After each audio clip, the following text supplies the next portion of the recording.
El Mike 7 ha tingut avui un dia tranquil. És una de les unitats de suport vital avançat del sistema d'emergències mèdiques que opera a Barcelona. Però aquest divendres no han hagut d'atendre cap servei de gravetat. Sí, central de Yankee Mike 7. És afirmatiu al Cap Gòtic? L'Anna, el Gerard i l'Antonio reben el servei de la centraleta. Una dona amb un fort dolor abdominal ha de ser traslladada de l'ambulatori a l'hospital més proper per fer-li les proves oportunes.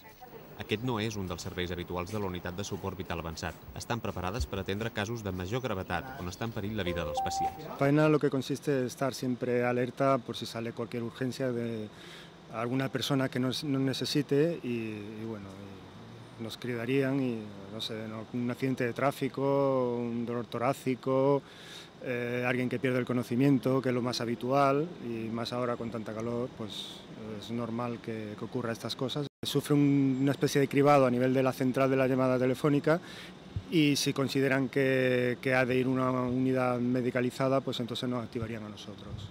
Els problemes toràcics i de pèrdua de consciència s'afegeixen les sobredosis i els problemes mentals. És durant els mesos d'estiu i durant el Nadal quan es donen més casos d'inestabilitat mental. Això obliga a les unitats mèdiques a fer nombroses sortides de prevenció amb l'objecte d'evitar que brots d'histèria posin en perill la integritat física dels pacients. Moltes vegades a aquests els costa explicar què els hi passa per telèfon i això complica la feina de l'equip. El Mike 7 s'ha apropat fins a una residència per certificar la mort d'una àvia, però la dona no està greu i l'equip mèdic creu més convenient no actuar d'emergència.